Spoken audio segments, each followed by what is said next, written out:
Good morning, everybody, and thank you so much for joining us this Monday morning for actually one of the more important events I think we hold here at the IFS, an event on adult education. And this follows the publication today of a great study by my colleagues on the funding of adult education. My colleagues Imran Tahir, Luke Sibieta, and Ben Waltman. And please do look at that on our website.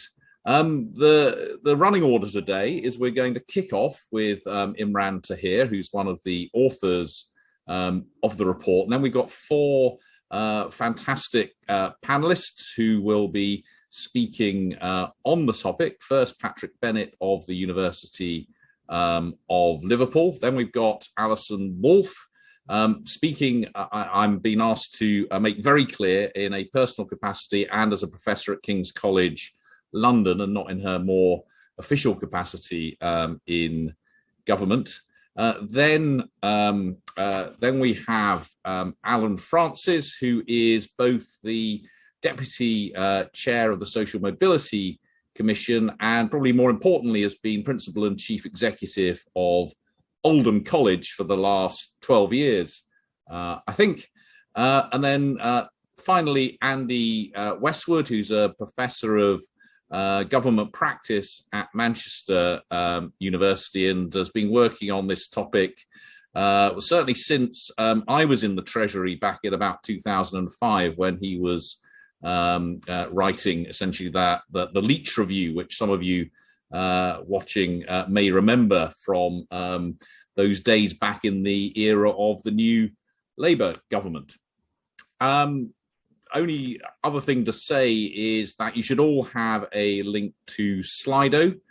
So please do put your questions on there.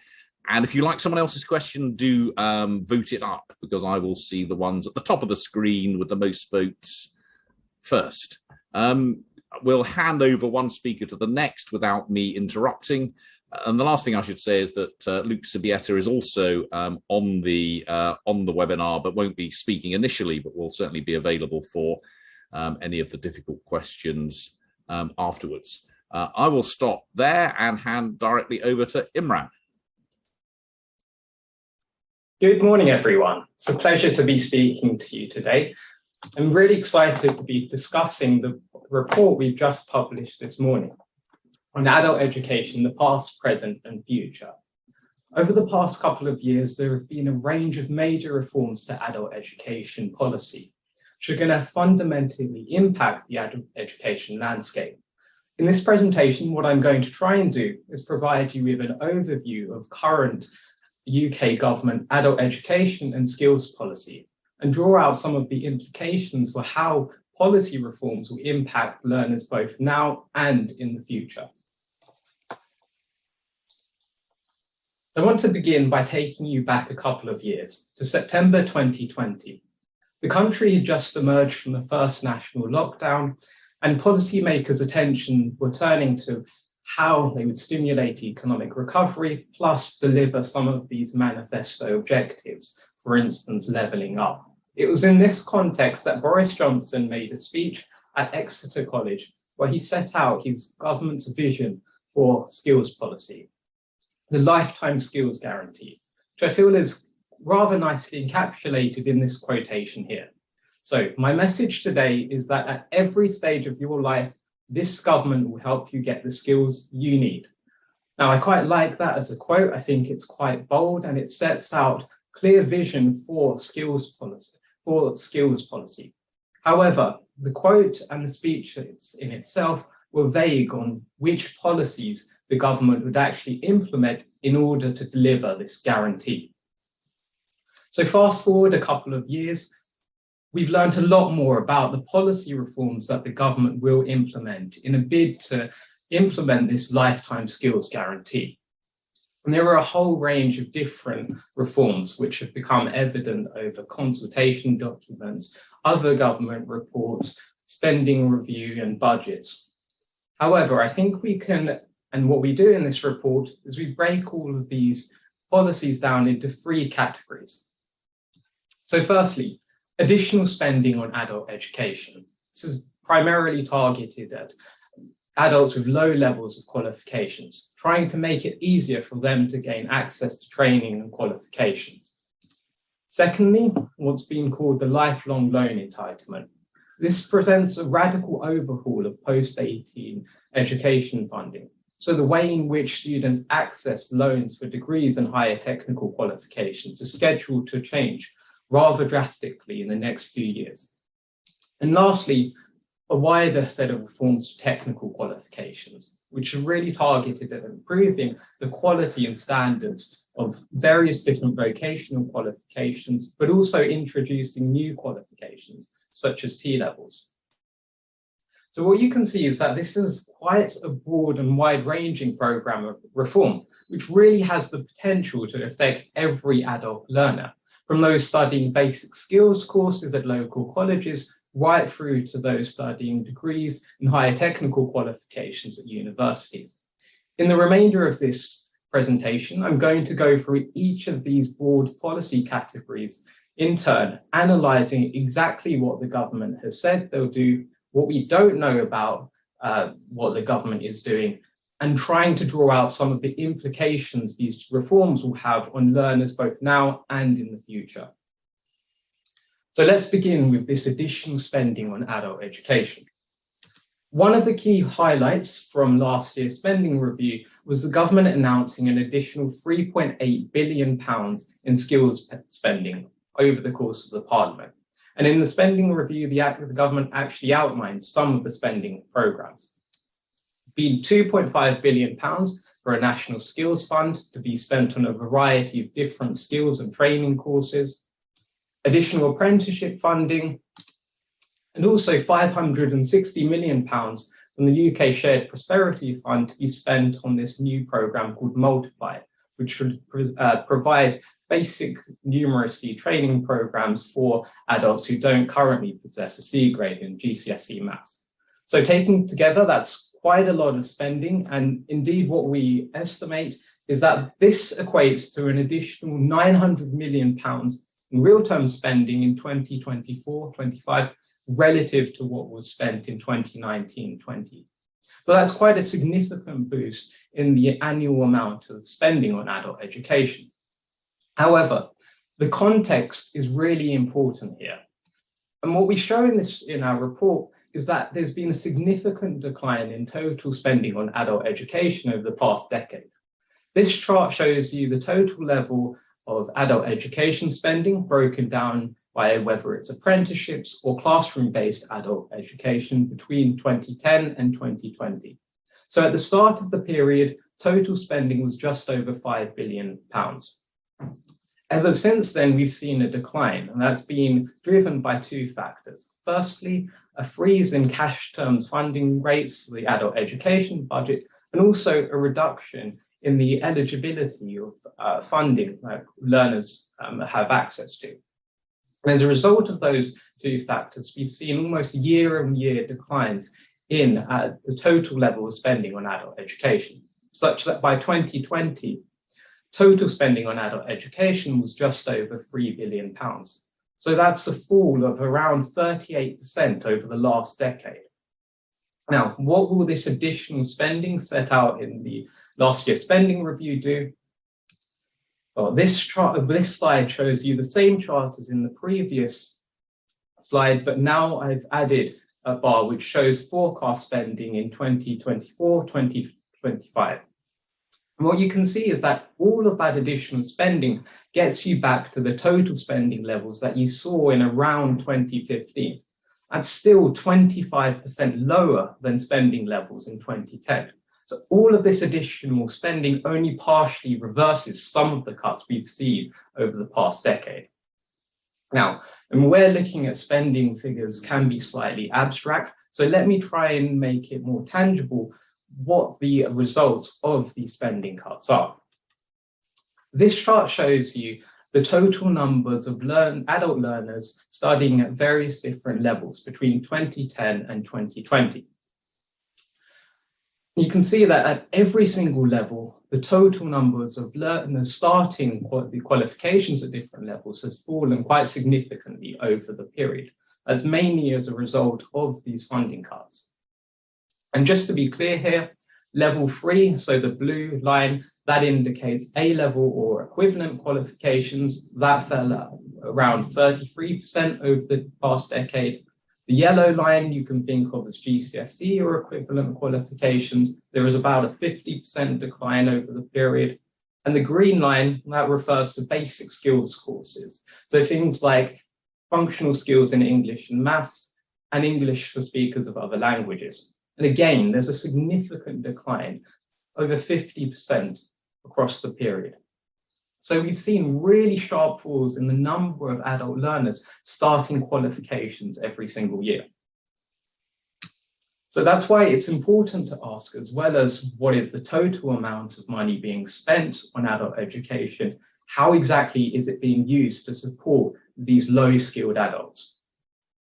So the government has already restored public funding for first level 3 qualifications, which seems like a sensible move and reverses the previous decisions of other governments.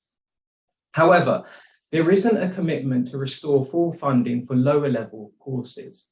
Instead, these learners are getting access to these brand new courses. So the Multiply program, these things called skills boot camps, which offer learners quite a short, up to 16 weeks of training in a specific in-demand area. So for instance, you can do these boot camps in things like construction, even HGV driving. Now, of course, this additional support is welcome, but it's important to note that these courses are untested and they may not lead to formal qualifications. So I guess the big question here, and something that I'm sure we'll return to later on, is the government doing enough for adults who don't have any or not many qualifications at the moment?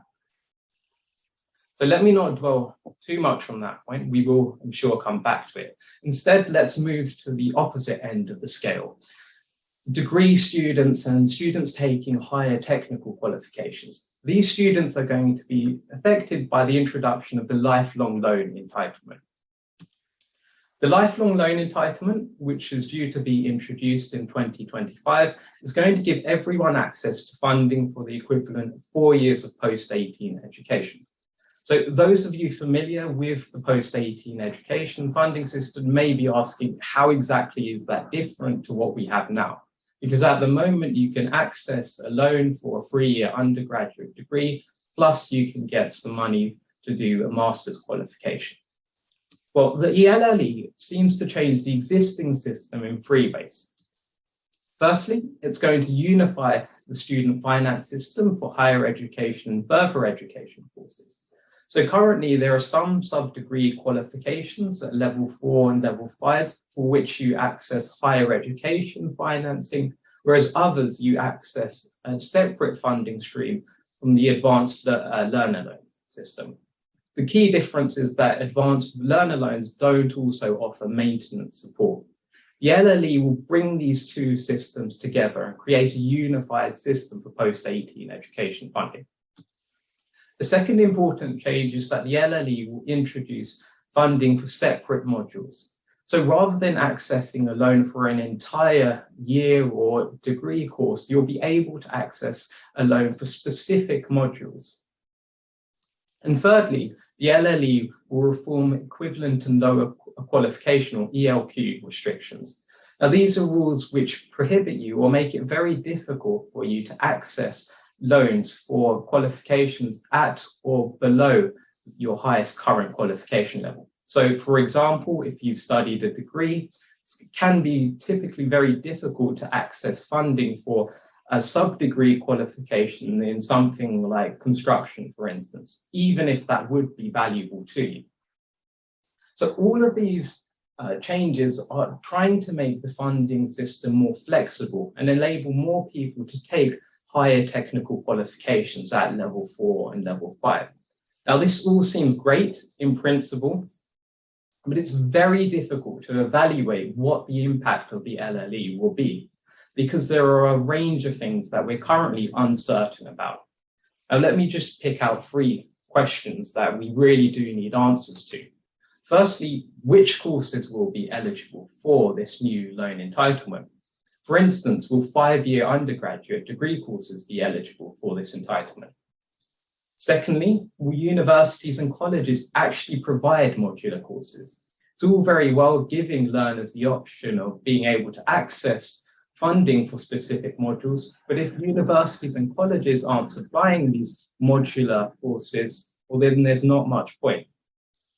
And thirdly, how exactly will these ELQ rules be relaxed? Will they be completely removed, as was suggested in the Auger review, or will there be some partial relaxation of these restrictions? So at the moment, the government is currently consulting on questions 1 and 3, and there'll be trials of modular courses this September. But we really do need answers to these questions fairly soon, because 2025 isn't a long time away. Now let's move to the final set of reforms, reforms to technical qualifications. These are a slightly different set of reforms in that they don't just revolve around funding changes. This government and previous governments are trying to reform the qualification landscape, and that involves 2 types of changes. Firstly, they're seeking to improve the quality of existing training and education programs. So examples of this have been the move from apprenticeship frameworks to standards, also the introduction of higher technical qualifications, so quite marked level 4 and level 5 qualifications, which meet employer standards and more closely aligned to what employers seek from qualifications. So this should raise the standards of existing qualifications, but we're also seeing the introduction of new courses to try and address gaps in technical education. So I've already mentioned skills boot camps, but in 2020, the government also introduced T-levels, the technical alternative to A-levels. So there's an awful lot going on here. And these reforms are targeted at addressing long-standing issues with the quality and provision of technical education. And I think the government is right to be focused on improving the standards of technical education. And it does seem like a very sensible step to try and seek more employer engagement in the design of these qualifications. But there's been a long history of reforms to technical education over many years in the UK. And there's always the risk that these reforms could just become the latest in a long list of unsuccessful reforms to technical education in the UK. So on that note, let me summarize. In recent years, there have been a range of reforms to adult education. And in part, this has been to try and deliver the government's vision of a lifetime skills guarantee. What I've shown you is that we can break these reforms into 3 categories. Firstly, additional spending. There's been a significant amount of additional spending, but I've shown you that this is only going to partially reverse previous cuts and potentially only partially reverse the large decline in the number of adult learners we've seen over the past decade. Secondly, the lifelong loan entitlement. This new approach to funding post-18 education. It seems like a sensible strategy, but a lot of important questions remain unanswered. And finally, reforming technical education. The government is right to make this a key priority, but many governments have unsuccessfully attempted to reform technical qualifications over the past decades. So, thank you for your attention. I will now pass over to Patrick Bennett. Perfect. Thank you so much. It's my pleasure to be here today. And so we're going to have a slight shift in the topic of discussion. So we're going to be moving from the UK to the Norwegian education system. And so why I think the Norwegian education system in this case is going to teach us something useful about adult education is in essence, the Norwegians, had in the 2000s embarked on a set of policy changes, not exactly identical to what we're discussing today, but somewhat similar to these changes. And we can learn a little bit, hopefully, from the Norwegian education system and apply this to the UK system. So just to then outline what I'm going to be discussing today, 4 kind of main points. One, the first of these things is going to be access. Obviously, that's a big point within adult education. Secondly, and we've just seen some discussion of this as well, financing of adult education. And then I'll spend quite a bit of time talking about evaluating the impacts of these universal policy changes in the Norwegian education system. And then again, at the end, I'll touch upon technical vocational education, something which I think overlaps quite highly with adult education. And specifically, I'll be discussing the evaluation of some impacts of an expansion of a second chance scheme to document on-the-job knowledge and skills with a formal qualification. But just to begin then with access, it seems a little bit obvious to begin a slide with this, but students in the adult education system do have different needs. And so this is something which we see in many settings. So, among, on average, in the OECD, among adults who state that they would like to go back to school, but do not, 29% of them say that they face a lack of time due to employment. 15% of them say that they face a lack of financial means to do so.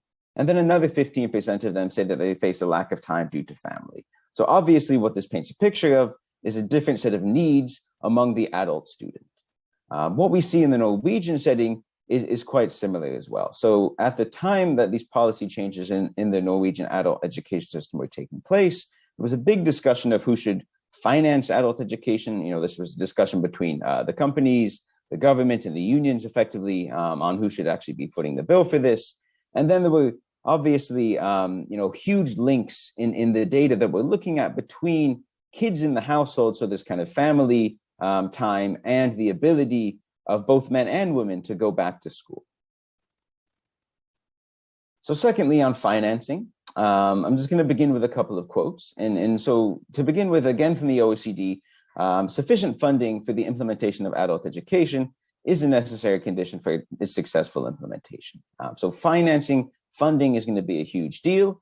This was something which was discussed in the Norwegian education system at the time. And, more specifically about the UK, we have these two adjectives which in light of the difficulties in access that adult students face on the last slides, complex and inflexible, something which was also discussed about in the Norwegian system at the time. Inflexible is kind of, not an ideal adjective to think about when we're thinking about adult students who have a complex set of needs and face difficulty actually getting back into the education system.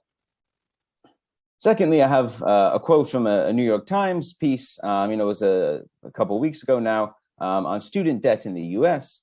And so this example comes from Mr. Cheney. So Mr. Cheney is somebody who took out student loans in the US to go back to school, to gain new skills. And he also had a difficult family situation. He had 2 babies at home, a disabled wife at the time. But he felt like at the same time, he didn't have a choice but to take out these student loans. And so why, I want to emphasize this is just one quote from one person, but why I've included this and why I think it's kind of useful to think about the financing side of things is it's difficult to think about the optimal way to finance adult education. But then at the same time, among the low educated of somebody who has a difficult family situation, they might be hesitant to take out additional student debt, especially if they did have some to begin with. Obviously, in terms of financing, all of this is quite costly. So going back to education is quite costly to the individual. What we see in terms of the Norwegian data that we have is that adults who go back to school face substantial penalties in the labor market to doing so. And then, I don't have the numbers, unfortunately, for the Norwegian policy changes, but a huge expansion of the adult education system in Sweden, which took place in 1997, was conservatively estimated to cost 270 million pounds. And this was in 1997 money. And this was something which went on for quite a few years. So obviously, this is quite an expensive policy. We want to make sure that we're giving people a genuine second chance in the adult education system. So now I'll just spend a little bit of time discussing what these policy changes in the Norwegian education system were, and giving you a little bit of context for these as well. So before these changes were actually taking place in the 2000s, there was quite a lot of discussion in the 1990s about, leading up to this policy overhaul, which was citing inflexibility in the adult education system as an issue for adults who wanted to go back to school in the Norwegian system. And again, inflexibility, not a fantastic adjective when we're thinking about difficulty in access that adult students might actually be facing. In essence, what was happening in Norway at the time was each county was managing their own adult education system, and kind of different counties had different things that they offered. It wasn't a homogeneous system. It was something which was difficult for students to actually access. So what was this big policy change that the Norwegian government actually did enact? It was kind of it began in 2000 by expanding access to the system. So the first change in this was adults then having a legal ability to actually go back to high school education. So we're thinking about high school education, kind of the same age as A levels in the UK. So this was giving people access to go back to high school. Any county must then accept a student who wanted to go back. And then secondly, there was this change in financing, which was kind of a follow-up to this, which gave an unconditional monthly stipend to go back to high school. And this was somewhat substantial. It was about 12 to 14% of median income at the time. And again, this was unconditional. It was not means tested. If you wanted to go back to school, you'd be eligible to access this funding, this monthly stipend. And then what I want to also emphasize is that this was a universal policy change. It's an evaluation of something that affected everybody. And so oftentimes when we think about, just the acquisition of new skills as adults, this tends to be something which is, often targeted, for instance, to the unemployed or something like this. The setting that we have is universal access to adult education, and we can follow people to see what the effects of this were. So I just want to touch upon this plot, which I think is useful, and it's showing you differences in cognitive ability as measured by an IQ test between those who finish high school on time, between those who finish high school later in life, between the ages of 26 to 30, and then also between those who never finish. And so this is showing us two things. One, there's big differences in cognitive ability levels between those who finish on time, these shaded sections, and those who finish high school later in life, these hollowed out sections. And this ability measure going from 1 to 9, where 1 being the lowest cognitive ability you could have, 9 being the highest cognitive ability you could have. So what we can see is that there's these big differences in cognitive ability. Those who finish high school on time have a little bit more cognitive ability than those who go back to high school a little bit later in their life cycle, right? So there's these big differences in cognitive ability, highlighting again that adult students have different needs compared to the on-time student, if you will. And then secondly, this plot also highlights the need for an effective evaluation of these policies in order to understand, do these policies actually lead to success in the labor market? Do they actually help people down the line? Do they even push people back into the adult education system to begin with? So now I'll just discuss the main findings that we see in one study that we have on the Norwegian education system. And so firstly, what we see is that these policy changes, which I just discussed on a couple of slides ago, did lead to significant changes in education. And so specifically what we see is that females who at the time we're going to be going back to school between the ages of 30 to 33 at the time, they are significantly more likely to go back to high school, to actually take up this ability to go back to high school. Men of these ages tend to not go back to school, so that's what we see. I'll also add that of women of these ages who haven't finished high school, I think it's about 86% of them do have at least one kid at home.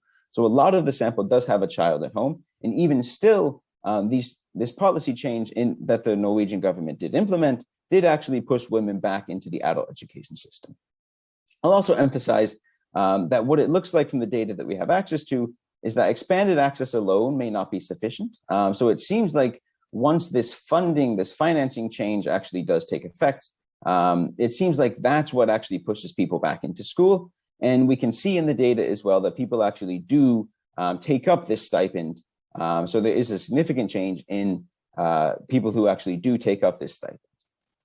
One additional point which I also want to emphasize is that timing is key. And what I mean when I say that is that the age at which somebody goes back to education in the life cycle is a big deal. And what we see is that going back to school, again, high school, even a few years later in the life cycle, significantly lowers how likely somebody is to continue in the education system as an adult. So high school, is one qualification, but at the same time, finishing high school as an adult could open the door to additional qualifications within the education system as well. And we see that age matters in that. Secondly, these big changes in education actually do lead to success in the labor market. What we see is that these women who go back to school have significantly higher labor market income. This is due to a significant change in employment. So women are much more likely to be employed following this policy change. And then also at the same time, we do see a slight decline in fertility as well. So there is this interlink between adult education and kids, even if we're thinking about adult education leading to less fertility down the line. That's what we see in the Norwegian setting. And then finally, one additional finding, which I think is quite unique, is that enhanced access to adult education can actually be an effective policy to mitigate some of these within household gender gaps that we see. So specifically what we see is that after this policy change, women who did go back to school caught up to their spouses in terms of income. They didn't completely close the gap, but they closed, I think it's about 15% of the gap, something like that. Lastly, I'll just touch a little bit upon vocational and technical education, because I think, again, there's big overlaps between adult education and technical education. Within the technical education system, we tend to focus, a lot on the school to work. I'm not saying that joining the labor market is not a key point in the life cycle, but it seems like there's a little bit less of a focus in vocational education on going from work back into school. And that's despite the fact that a substantial amount of students do actually finish vocational high school at some point in either their young 20s or later in their 20s. And so what we see in the Norwegian education system is that some students do begin vocational education, but then never ultimately finish. So they'll kind of leave without a high school diploma. Often these students have a lot of success in the labor market, but I think there's just a lot of overlap between vocational technical education and adult education. And so there's another study which I have focused on the vocational side of things. I won't have too much time to explain the exact expansion of this policy, but in essence, what it is it's a scheme that allows students to take a one-day exam. And if they pass it, then they get a vocational high school diploma in that specific vocation.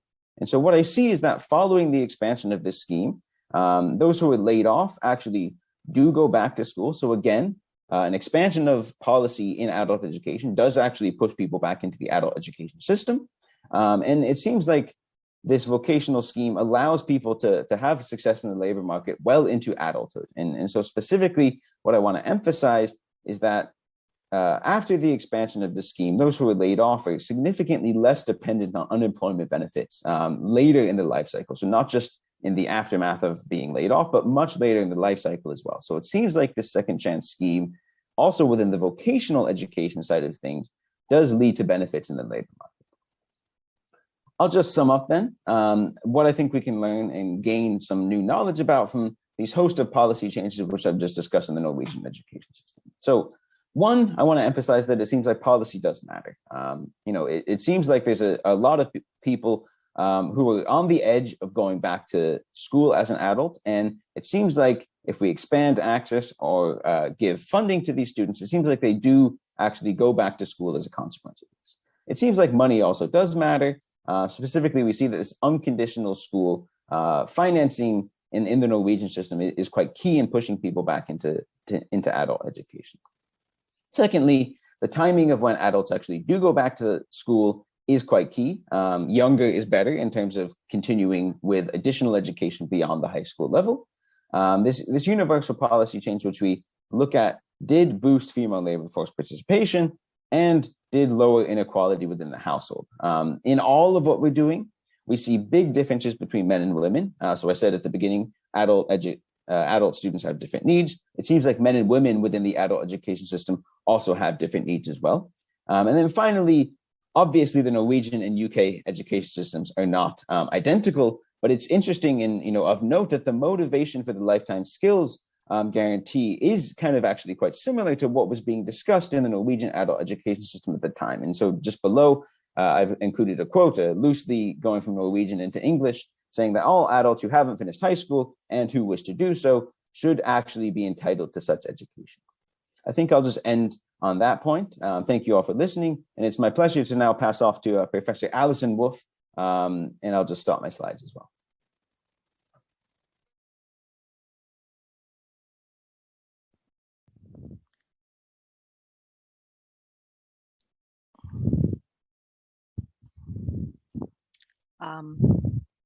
Hi, am I going to compete? Hopefully people can now hear me because I can't actually see myself on screen.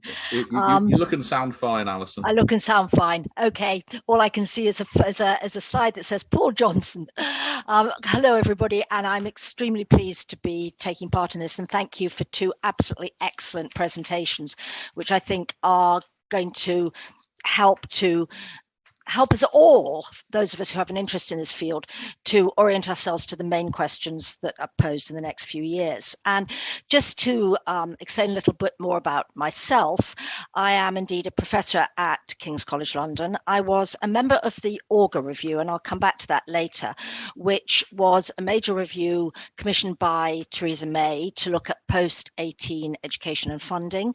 And we came up with a large number of recommendations, many of which the government has accepted. And I'm also, which is the bit that I do not represent today, a part-time seconded advisor to the number 10 in the number 10 policy unit on skills. So looking at where we are, both the summary of where we are in terms of the current English scene and the lessons from Norway. So I think there are three things that I would want to say, which are about the importance of access, the importance of flexibility, and the importance of quality. But before going into each of those in turn, I would also say that I sadly agree with the major conclusions of Imran's executive summary. Adults, the additional spending only partly reverses the catastrophic falls of previous years. The LLE is, of course, I feel an excellent idea. It was the number one Auger recommendation. I'm absolutely delighted that it's going forward, but there are indeed questions to be answered. And yes, reforming technical education, we have been here on a number of occasions before. And really, one can only hope that the lessons which I think genuinely have been learned are actually going to have some impact on the next go round. So let me come to my three key issues, which are absolutely central to whether or not the promise that Boris Johnson made can actually be realized. And they are to do with whether or not there is an improvement in access, whether or not there is an improvement in flexibility, and whether or not we can actually deliver high quality. And I'm going to start with all of those three things. First, at below, well, I'll call HE level, but which is actually below level 4. Neither of those trip off the tongue of your normal citizen, but I think probably everybody on this call will know that essentially level 4 to 6 is what you work your way through in the course of an undergraduate degree, in fact, and that's what we think of as higher education, whereas most of what goes on in further education is at level 3 or below. So where are we on access? Well, I think that in fact we have made a couple of real steps forward. Above all, and again, this was an Auger Review recommendation, in the sense that we have restored access to free level 3 for people aged 24 and over. And this, I think, relates to the whole issue of what we're trying to do. We have a workforce that, this is a cliche which has been trotted out for decade upon decade, but most of the people who are going to be in the workforce 20 years from now, 30 years from now are already. So if we actually want to upskill our workforce and make it possible for people to remain skilled and become more skilled in a changing labour market, we have to move away from this tremendous tendency to focus all our funding on the very young. And that's been true both in higher education and to a considerable extent in further education as well, because although if you're unemployed, you can get quite a lot of help, we basically have over the last decades rolled back access for people who are over 24. And I think we've gone some way to reversing that. In particular, there are two changes, the access to what's called a free level 3, where the numbers are now going back up, and the boot camps, which are clearly untried, but they have to be untried if you've never tried them. And what I'd like to say about them is that both those programs seem to have rolled out well. And the boot camps in particular raise a question that I'd like to sort of flag for later discussion if we can, which is whether or not our obsession with formal qualifications is the right one. And I was quite interested to note that in Norway, vocational dropouts do nonetheless do quite well. And one of the problems that we have in formal adult education is this obsession with stacking up numbers of qualifications. And I think we have to ask ourselves, and perhaps the boot camps will give us part of the answer, whether or not that's a sensible policy. So I think on access, we have gone some way, but one of the major questions, which again, the Norwegian study raises, is whether we have done anything important about providing maintenance support and general support as opposed to simply making the courses available. So that's the first point. The second point is to do with flexibility, still thinking about level 3 and below. And there I think we haven't made as much progress, and I'd be very interested when we get to Alan's presentation to find out whether he feels that devolution is actually gradually unpacking that. One of the issues which, again, I've written about for many years and which, again, the Auger Review raised and which the government's white paper of 2020 also addressed is the extent to which we actually have divided adult education funding into tightly circumscribed pots, which make it very difficult for colleges to actually use money sensibly in response to what their employers and their prospective students actually want. And this is one of these issues where everybody is virtuous in principle, but in practice it turns out to be remarkably difficult to increase flexibility. And as I said, the devolution of the adult education budget, which has been partly achieved for mayoral combined authorities, should in principle have provided far more freedom to do that. I have no sense, and I'd be very interested to hear from people on this in this seminar, whether or not that's really been realized. And then that takes me to the third issue that I want to raise, where I'm far gloomier, which is quality.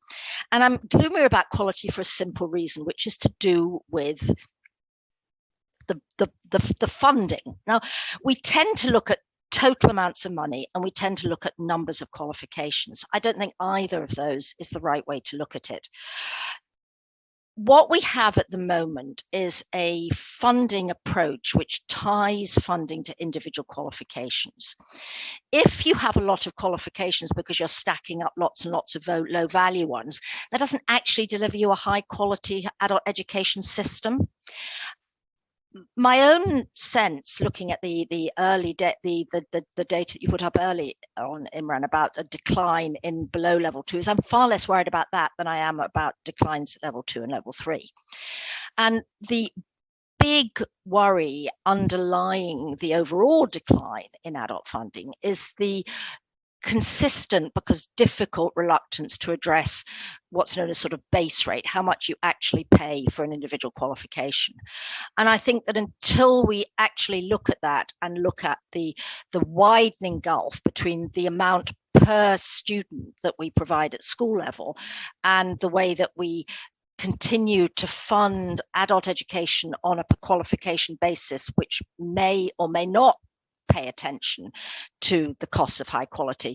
For as long as we continue to have these two systems which increasingly diverge, we're going to continue to have a large number of problems in the adult education sector.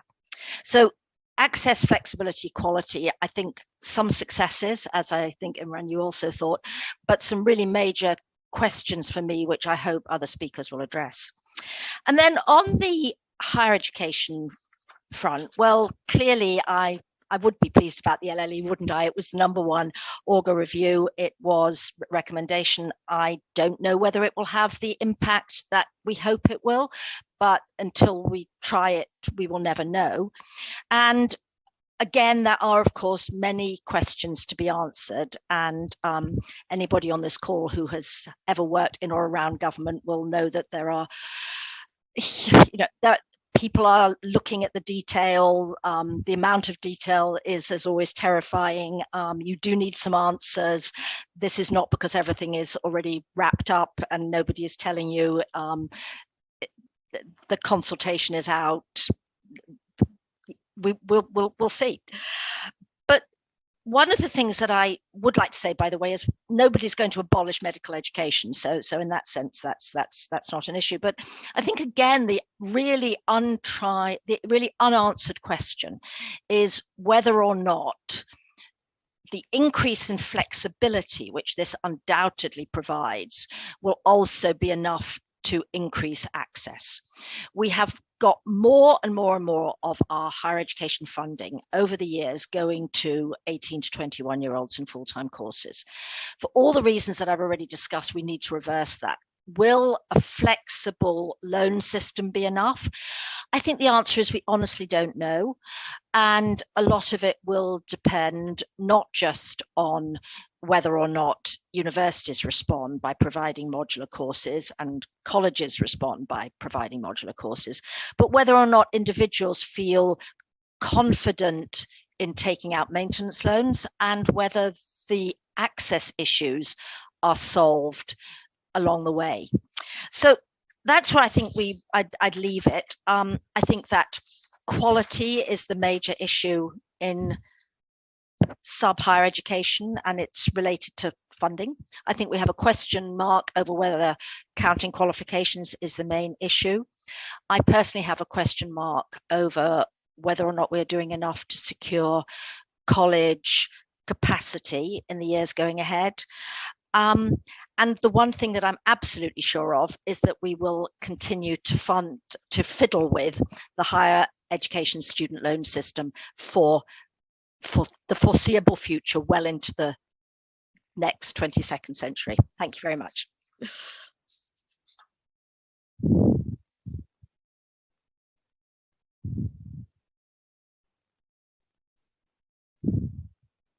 Alan, excellent.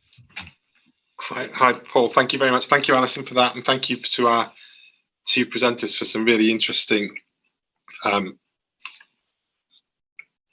Sorry, I was just switching my video on as well. So I hope, Paul, I hope everybody can see me and hear me. So I was just saying, thank you, Alison, for that fantastic summary of the issues and for the two presentations. And I think some of what I'm going to say would echo some of what the previous speakers have said, but I want to focus really on 4 issues. So the first is impact, the second is complexity, the third is strategy, and the fourth is delivery.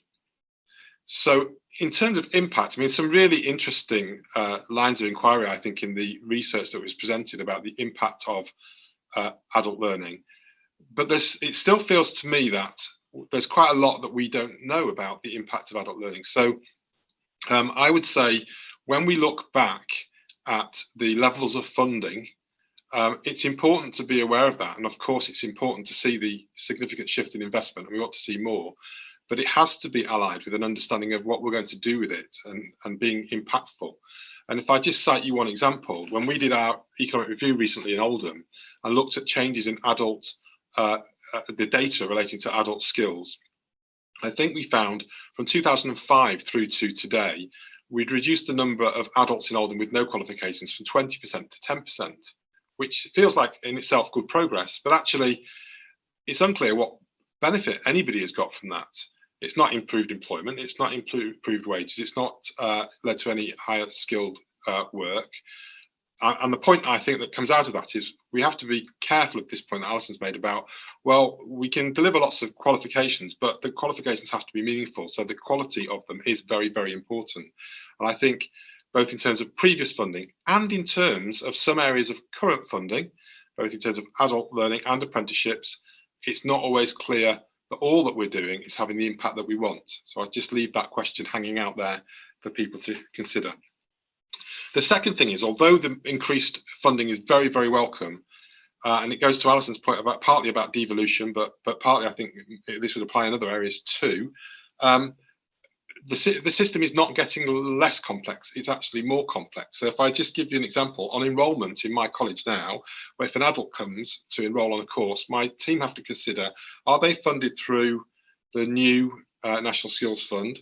Are they funded through adult education budget? Are they funded through adult learner loans? Or are they funded through the various funds that come through devolution like ESF? And actually, that funding landscape is very, very complicated. And that's complicated for my team who live with this every day. I think it's much more difficult to understand if you're an adult, considering what your options might be. I think related to that then is the third theme, which is about strategy. And I think this is where it gets really interesting. So we've got lots of changes around funding and some really important, significant shifts around that. But I still think that we've got a problem about not being clear what our adult strategy is. What's it for? What's it trying to achieve? So, and I posed two really big questions in there, which I think have been touched on by others today. So, what is the priority? Is it to upskill and reskill people who need a second chance coming back into learning, having been out in the workplace, for example, and want to improve their skills? Or is it to focus on those right at the bottom, those adults who literally have no skills? Well, they may have skills, they have no qualifications, even basic qualifications. And these are two groups who probably both need priorities, but how do we manage to balance that, and how do we decide who to prioritise the most? And I think that's a muddle currently in the current system. So you'll find most colleges will have a significant part of their AEB will be spent on ESOL, for example, and on basic skills. And that's one of the difficulties the devolved authorities have when they come to reform the skills money that they manage, which is, well, they've kind of assumed most of it's about aligning with the labour market, and then find actually much of the funding isn't spent on training for work as such, but it's about improving those wider skills. And I think there's a muddle in there about, well, how do we deal with this, and how do we, what's the kind of end game? And of course, it's important that we see the economic benefits of people improving their skills, but it's also important to recognise the kind of social and family context of those, and I think this is alluded to in the research we saw, those families where there's an intergenerational low level of educational achievement. And we know the pattern is that when parents have low qualifications, that's probably the biggest indicator of everything. Bigger than income, bigger than occupational status, the educational achievement of parents is the biggest determinant of the educational achievement of the children. And there's a kind of social mobility aspect to that too. So I don't have an answer to this question, but I do think the strategy about what's the purpose of adult funding that looks at higher education funding, apprenticeship investment, AEB, the new funding streams, and says, okay, so how does it fit together in a way that gets more than the sum of the parts? And that includes scrutinising, I think, the question I posed at the beginning, which is which of the current provision is most impactful? And Alison made the point that there are people who are accumulating qualifications which are not necessarily, particularly at the bottom end, that are not necessarily moving them nearer to a good outcome in terms of work. They may be achieving other things, but we don't really understand that very well. Finally, the point I would make is about delivery, and this issue of complexity and the strategy, I suppose, are both tied up with this. But I'd just like to pick the theme up that Alison referenced in, which is around the base rate funding, because I think the practicality of this is really quite important.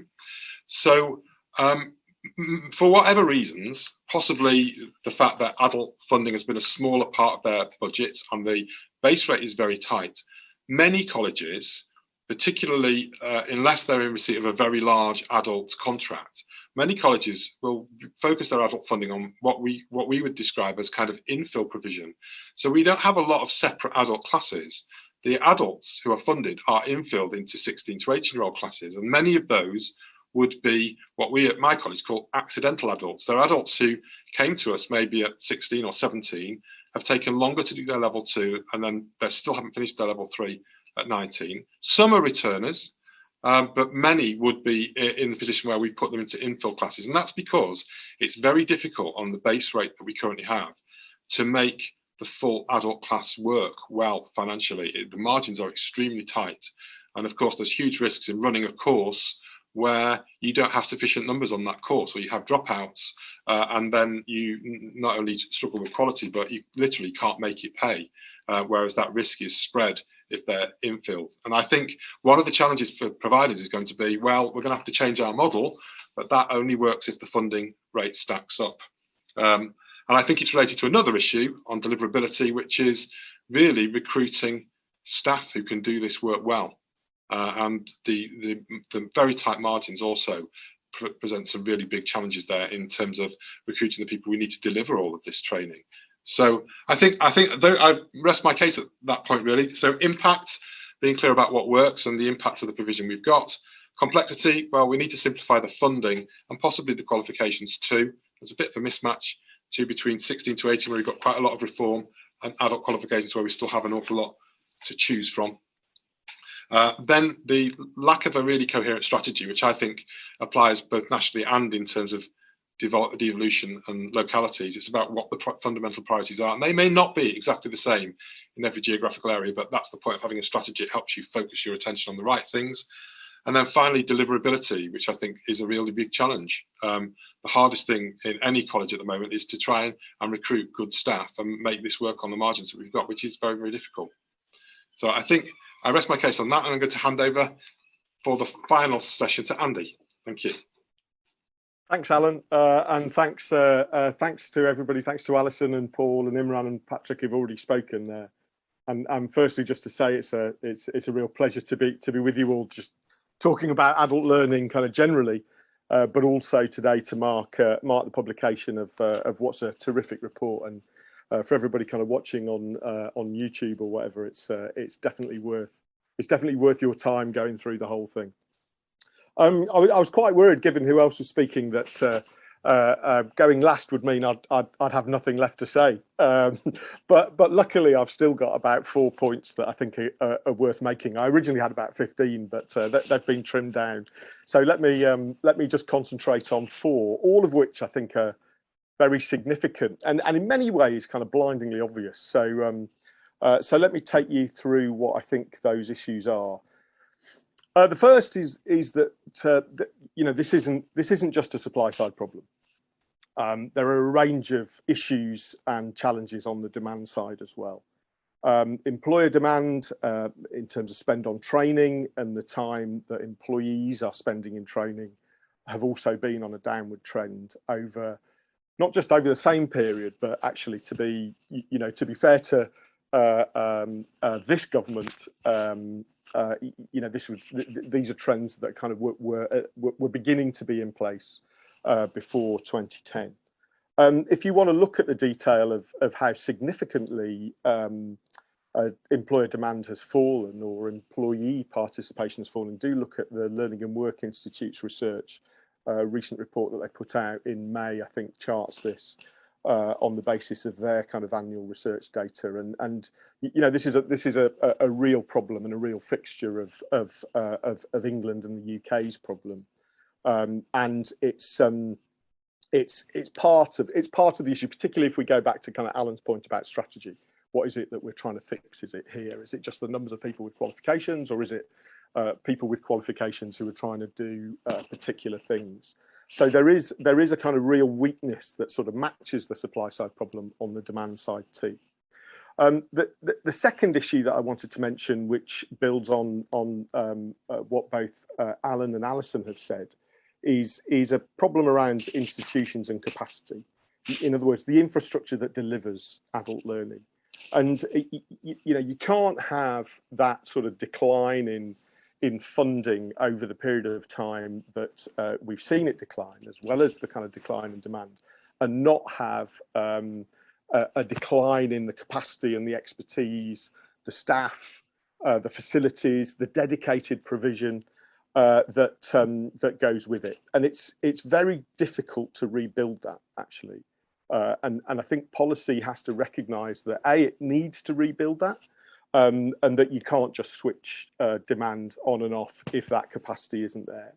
I should say that isn't just capacity within colleges and universities or local authorities. It's also capacity within employer organisations and trade unions too. Things like the Union Learning Fund are particularly important in this agenda as well. But I think kind of and this also relates to lots of things that Alison said. If your big agendas are elsewhere, like the financial health and intervention policies in FE, regulation funding and kind of low value in HE, all of these things, maybe unintentionally, are also going to chip away at that capacity and expertise, and it's going to keep adult learning at the kind of bottom of the hierarchy, of all the other things that FE and HE institutions do. One thing I should mention in this context that is very good and is an exception to this is that a couple of weeks ago, the government announced a 3-year partnership between the Open University and lots of FE institutions looking at kind of building expertise and provision in level 4, level 5. So you can do stuff when you turn your mind to it, and that would be an example of it. The third thing I want to mention is geography, so sort of the place and levelling up agenda, and the sense that kind of we tend to talk about these things in a sort of one-size way. Local economies, as we know, are very different to each other, and lots of them, particularly in England, are quite weak, which is what the levelling up agenda is essentially all about. Although I should add the skills mission out of the 12 missions in the levelling up white paper is probably one of the weakest missions. Because you've got these weak local economies where adult skill levels are lower, demand is weaker, and employers' employment are much more likely to be in kind of what we call low skills equilibrium kind of conditions. If we take kind of the example of Oldham, where Alan, as we know, kind of runs the college, and we've just done this economic review together of Oldham. The numbers of adults without formal qualifications has fallen, but it's still 3 times the number of adults in nearby Trafford, for example. And taking that analogy a little bit further, Trafford has twice the number of adults qualified to level 4+ than Oldham. These are big differences, even within city regions like Greater Manchester. And I think we have to recognise, going back to that infrastructure point, that it's much harder for things like local skills improvement plans or apprenticeships to kind of get them right in those places. Because if you just get the employers that are there already to talk to those pieces, you're just going to kind of reinforce some of those conditions. And obviously that's not the case in better performing places. The fourth and sort of final thing I wanted to pick up was that this, which does take us a little bit back to the supply side, and those are the kind of problems of churn in policy making, and also the problems of a lack of coordination between different areas of policy making. So, it's been well said by everybody already on this call that skills policy, adult education policy is one of the areas that we chop and change remarkably frequently. And I think kind of every set of ministers and officials that introduce new changes are doing so with the best of intentions. They all think that their changes are the ones that are going to last, or the ones that should last. But if you look back over our track record, they never are. So, the kind of stability, the long-term sort of agenda in this area is really important to think about how we create a system that endures over a decent period of time. I think on coordination, I'll just make this one point, which is that one of the things that the government is interested in, and rightly so, in adult skills, is the contribution that it will make to improving not just levelling up, but kind of the poor productivity that the UK economy continues to experience. And I think any minute now we'll get the Prime Minister and the Chancellor relaunching a growth strategy, and I suspect it will follow Rishi Sunak's principles in the recent May's lecture that he gave, i.e. a strategy based on capital, people and ideas. And in that he does talk about adult skills in the workplace. But the coordination point is how do you align adult skills with those other things? How do you make sure that what we do, the systems that we introduce, whether it's around lifelong learning, whether it's around kind of the guarantee, whether it's around boot camps, and so on and so forth, how do we make sure that those align rather than just stay fragmented and siloed over somewhere else? How do we make sure that they're aligned with kind of those other missions to level up, for example? Or in the case of growth and productivity, how do we make sure that they're aligned to investment in innovation and R&D, which is kind of another area where budgets are increasing quite dramatically in this Parliament, and it seems to me offers a significant opportunity for that question of strategy that Alan kind of rightly sets out. In other words, how do you make sure that the system you're creating to support adults in the workplace is one that kind of is consciously aligned and joined up to those other strategies that government or governments put in place in order to achieve improved growth and productivity. And I think that's another area that we often get very wrong with skills. It sits in splendid isolation, a long way away from other things that in practice it should be better joining up to. So with that, let me finish my remarks and hand back to Paul. Well, thank you all for an incredibly interesting and rich set of contributions, covering everything from funding. If everyone turns their camera on now, that would be great. Covering funding, pay, consistency and persistence of policy over time, as Andy said, how this fits in with everything else, deliverability, and so on. There's a lot of questions in Slido. Thank you for those. And I will come to those in a moment, but I'm going to abuse my position by asking a question, I think probably directly of Alison and then maybe of Luke.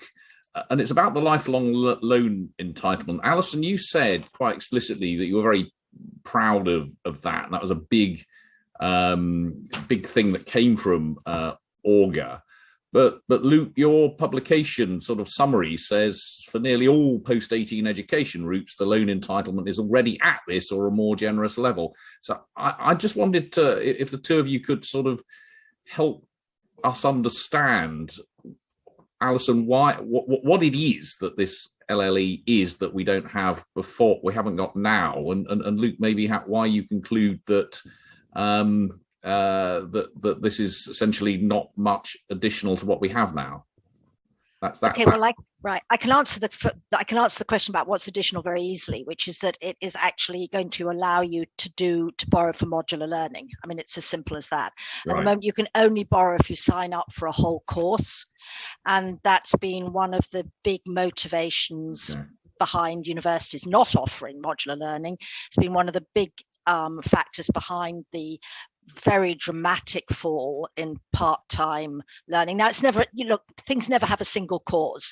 There are multiple, obviously there are also multiple forces, but the reason that we thought it was so important was that it was a necessary, if not sufficient, condition for genuine flexibility in how people went in and out of higher level learning over a lifetime. Because if you can't borrow for modules, then how many adults will sign up for a whole course? I mean, the answer is very few. Obviously, how much impact it has will depend on all the details which Imran sort of started to flag, and which, as I said, talking about confident predictions, I'm sure will change over the years.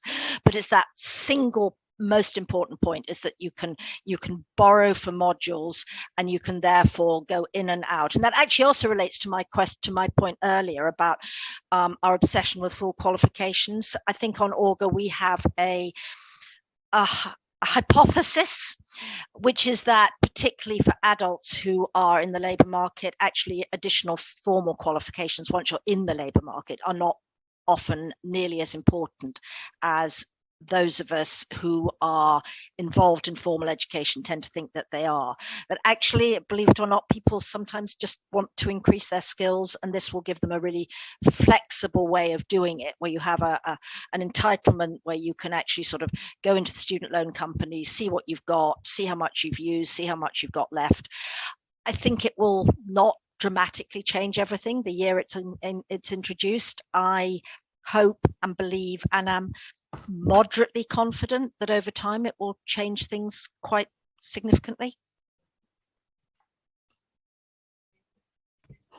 So just to continue, so I think Alison's given a very clear and transparent overview there. So for someone doing a full-time undergraduate degree followed by a one-year master's, the LLE doesn't change anything at all, basically.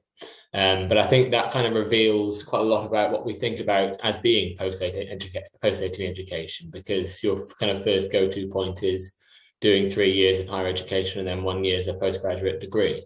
But the LLE is kind of meant to stimulate other kinds of provision.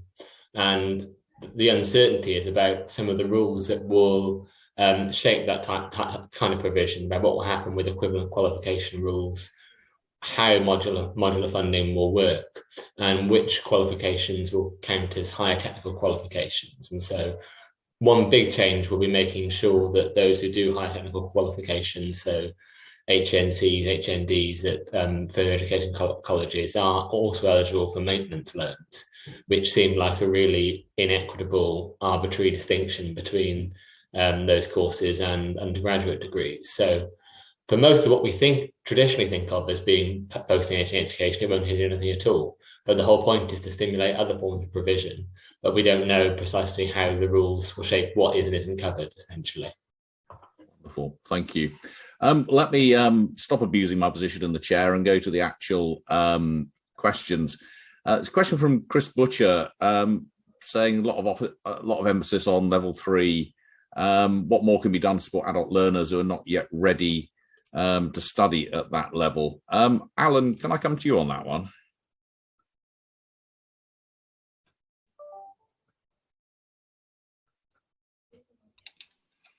Sorry, Paul, could you repeat the question? I didn't quite catch the question. Oh, sorry. So there's a lot of emphasis on level 3 technical education. What more can be done to support adult learners not yet ready to study at that level? Well, I think quite a lot. I think it's quite confusing as to what their routes back in are. Well, I think first of all, there's a general issue about understanding how you do come back in if you're not following a very traditional route. But then it's confusing about which ways you come in. So, and at what level of skill you're coming in, or what level of qualifications you're coming in at.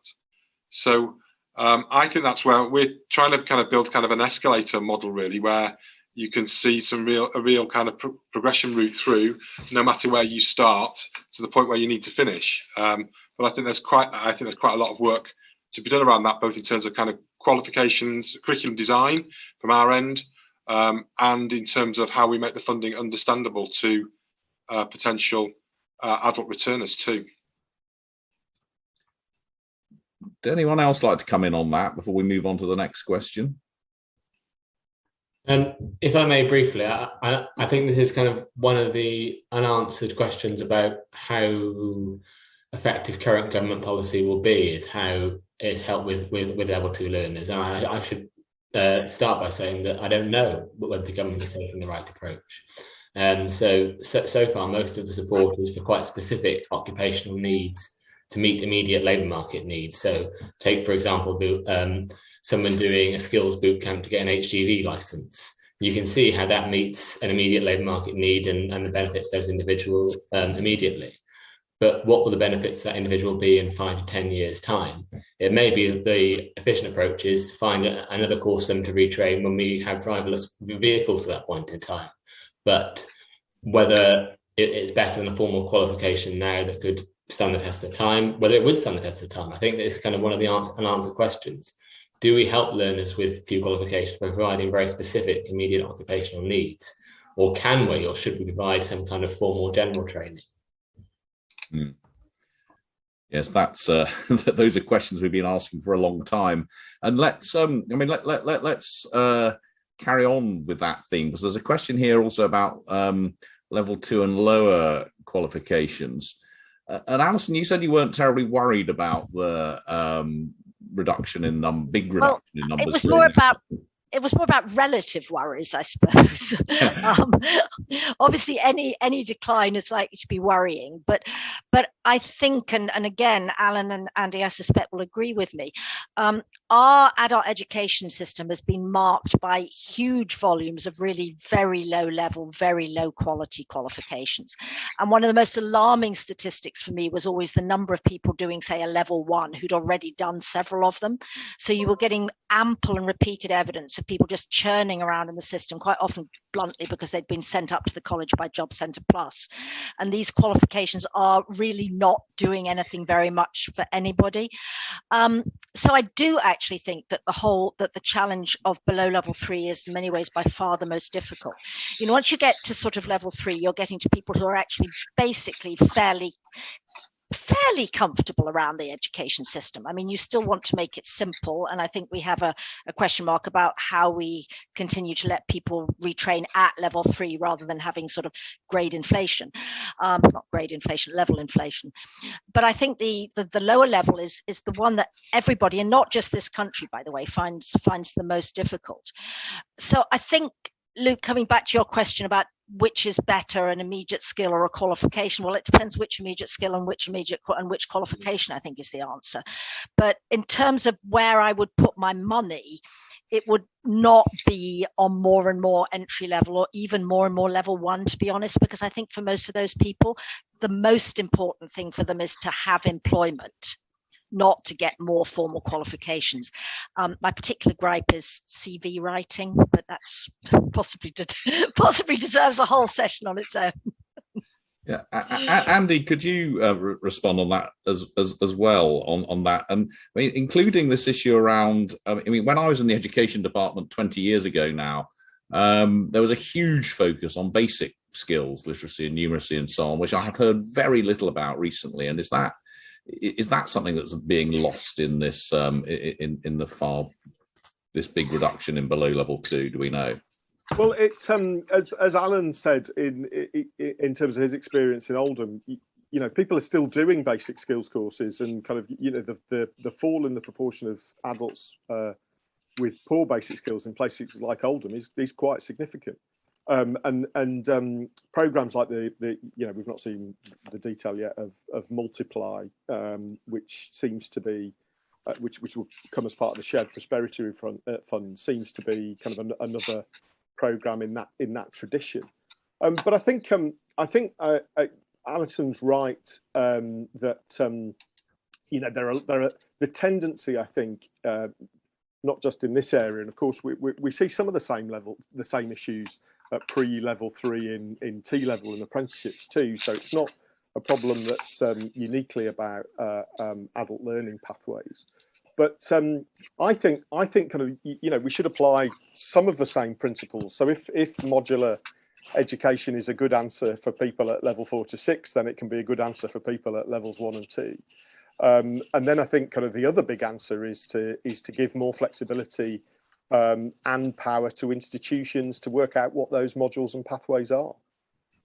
Because I think the risk with things like Multiply, and indeed big adult basic skills programs of the past, but also those large qualifications at level 1 and level 2 that Alison refers to, is that you know, they're pretty monolithic. They're not necessarily successful, and I think you know, they're imposed and designed from somewhere a long way away from the lifestyle or kind of, you know, the challenges of particular lives that individual adults have. And I'd prefer to see that flexibility driven at institutional and community level, actually, and get places like Oldham College kind of working out what combination, for example, adult basic skills and ESOL might get people to that you know, broadly at that level 1, level 2 kind of functioning level, where they can then go on to the programs where, you know, where they're slightly more coherent and where more support begins to kick in. Did you want to come in there, Alan? Yes, please. Thank you. I think that's right. But I also think that then we need to think about how we incentivize the right behaviors, because currently the system encourages us to be very risk averse, in the sense that, you know, we have to be very careful financially, which I think I kind of conveyed a bit earlier. And then in terms of quality, we're not measured on what the outcome is for the learner. We're measured on the completion of the course. And they are, and Alison's made the point, they're not the same thing. So what we're part of the problem in that respect, that we want to deliver qualifications that the learner will stay till the end of the programme and get the qualification, because that's what Ofsted will look at. But I worry that what we don't do is get to the heart of the real issues about who are the ones who are not engaging with learning. I think it was interesting in the presentation earlier about the reasons why those who want to engage find it difficult, and that's important to understand. But there's another group who just don't engage. And yet you look at the number of 16-year-olds who come to a college like mine with very poor numeracy and literacy, and then acknowledge the connection between families. And I think that's where some of the real focus needs to be. So I'm with Alison on the question about low-level qualifications. and I think that's part of the problem is we've got too many qualifications that aren't effective. But the issue about how we address literacy and numeracy for the most educationally disadvantaged, I think, is a massive issue, because it's not just the individuals and their employability, but it's also their families, and that's where we get that intergenerational problem. And that I think also has a geographical aspect, because I suspect Andy, certainly the work we've done in Oldham, it's kind of, you can take areas where the economy is weak, and Alison's right, employment is such a critical part of helping people then have the incentive to improve their skills. But when the economy is not strong, then you don't have that, and so you do get these huge concentrations where you have low skilled, low qualification, lack of basic literacy and numeracy, and they are significant issues, as well as the issues about getting people trained at the higher levels. I'll come to the question about older workers in a minute, but let's follow up on that directly. There's a question here from Tom Schiller asking, he's saying, is there any sign that the outcomes of adult learning will be properly monitored, including output effects on health and civic participation, as well as other economic effects? And I think that follows on directly from the conversation we've just been having. Alison, you might be in the best position to give an initial response to that. Well, there's been one consultation, as to whether or not the accountability mechanisms could be changed, because I do agree with Alan. If what you get monitored on is simply the number of qualifications that people finish, well, what you deliver will be as many finished qualifications as you can possibly manage. But also, as Tom, I think, of all people, will know, the trouble with monitoring outcomes is it gets really difficult. So, we're seeing this at higher education level as well. Do you look at wage returns? Well, wage returns only work up to a point, because since they're always comparative, half of the people doing things in the population are going to be earning less than average wages, roughly. Luke, don't jump in on me. But the point is, the more you're hung up on whether or not people do relatively well, the harder it is to actually get a good sense of how qualifications and courses at the lower end are or are not really helping people. So I think it is difficult. I think it's really important that we do move to a different form of outcome measure. My worry, as always, is that it's really hard to do that nationally without just replacing one set of hugely unsatisfactory quantitative metrics with another, which is why, actually, Andy, I was sort of interested in your point and Alan's about strengthening institutions. By and large, we trust universities up to a point to produce up to a point to produce qualifications that are okay. I think that I know that compared to just about anywhere else in the world, we are incredibly tied to a very strange external qualifications awarding body pattern, which has historical roots. We're not going to abolish it totally, but I do think that we've got to move away from that to some extent towards thinking about how you trust and empower institutions to run courses, give certification, and collect outcome data which is much more local, because I just think there are huge limits to anything that you can do nationally, and perhaps we're a little bit too hung up on at the moment also on the wonderful potential of big data. Up to a point, Lord Copper. Patrick, can I bring you in on that? I suppose two issues following on from what Alison said. One is, how does how differently does it work in Norway in terms of the degree of devolution to the delivery colleges, and secondly, with the reforms that you were talking about, was there good evaluation put in place to see how well that was going, and have we got any lessons from that? I'll begin with the second and then jump back to the first at the end. So the government indeed was assessing how these changes did actually take place, what they were concerned with was whether there was actually an uptake in adult education. And that was kind of one of the main points that they wanted to emphasize. They were less concerned, in government white papers and following them over time. And I think, so somebody a while ago said this. I think what's important in this is the ability to kind of understand, yes, maybe you benefit from this immediately, but how that develops over the life cycle is another kind of a question. So there was less of a focus on that understanding at the time, and I think that's an important question as well. I'm going to have to ask you to ask the first part of the question again, because I've forgotten what it was.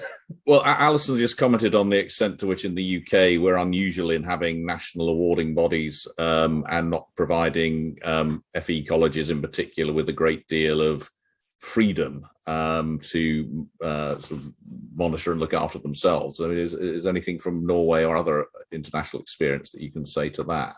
Well, so I think what I can say is a little bit on kind of the vocational and technical side of things. So this scheme, which I alluded to at the end of my talk, is kind of something which is much more flexible. In essence, the logistics of the exam is going to be like a one-day thing where they get somebody who is qualified in that specific vocation to kind of sit in an exam and watch somebody, for instance, woodwork or whatever the vocation would happen to be. So that qualification is quite flexible, and it seems like a lot of people within the vocational side of things actually do like that qualification as well as adults. It's simple. It costs a little bit of money, so they have to pay a fee to take the exam, but it's not as cumbersome and difficult for a student to actually go back into the class and develop new skills in that way. And I think for the vocational side of things, it can be quite effective in documenting these skills that people have, but they're unqualified. They're quite skilled, but they're unqualified, and the qualification is at some point in the life cycle perhaps needed as well. Right, we've got a couple of minutes left, and I'm going to just move to the one at the top of the Slido charts at the moment, which is about older workers. And I think I'll come to you on this one, Alan, at least initially, really for your experience. I mean, the question is the system really set up to help those in their 50s who may be suffering in the jobs market? I mean, what's your experience of, do you have many people over 40 or over 50 or beyond who are actually doing courses at your college? And should there be more, and what might one do about it? Oh, you're on mute, Alan. Sorry, Paul. We have some. They're more likely to be coming back to do degrees if they're older. But we want to see more, and we think there is a demand for more. So we are enthusiastic, particularly around things like construction for the new funding streams. But I do think people are right to flag up that that's the group really that have probably been the most neglected of all. Most of our adult funding, as I pointed out earlier, is kind of focused on those who are actually late completing their 16 to 18 programs, really. There are some adult returners, but they tend to be younger in terms of profile. And I do think that the older workers are absolutely the priority. But we are reasonably optimistic about the kind of demand for some of the courses that we've got coming through. The challenge, I think, there is about the maintenance side. But it's all a bit untested, really. But that certainly is the area that we would like to see grow most. Would anyone else like to come in on this older person point? As I count myself as an older person in this context. Yeah, I think it really is the biggest challenge, actually, for a variety of reasons, and it's also one of the ones which it's sort of in some ways hardest to make the case for, because basically, again, if you kind of look at wage returns on training, obviously somebody who's in their early 30s and who's got 30 years in the labour market is going to look better than somebody in their late 40s or early 50s. But in fact, when you and also when you look at what's happening to the labour market at the moment, and the number of people who are sort of pulling out of it, who might be extraordinarily productive workers, and when you also look at the fact that being employed is actually good for people, I do think that's a major challenge. On the maintenance issue, I mean, it really is a big issue, and that's again where the Norwegian results were so interesting. Slight question about whether maintenance might be less of a problem for somebody who's in their 50s, but it's not something that I've thought of particularly at all. But I do think that's the big challenge, and just to sort of, in a sense, my last challenge to throw into people to think about is we have, I think, with the LLE, however it turns out, made a stride to giving people control over the support they get at higher levels. I don't think we have begun to think through the much more complex question of how we could give people any form of individually controlled entitlement at a lower level. It's actually much harder to do when you start to think about it. But I think that if we believe, as I certainly do, that people are usually the best judges of what would make sense for them, that's the next and really major challenge. And that would include also giving access to 50-year-olds. Great, thank you. Well, look, we've hit exactly 10:30, so we should probably wind up at that point. Thank you so much to all of the speakers. I won't enumerate them individually, but that was a fantastic session. Thank you particularly to Imran and to Luke for the fantastic report that kicked all of this off. And do look out for subsequent reports on this and other aspects of funding and education, which will be coming out over the next few months as part of our Nuffield Foundation funded work on education funding. Thank you everyone for watching and listening, and we will see you next time. Thank you very much indeed, Paul. Thank you, everybody.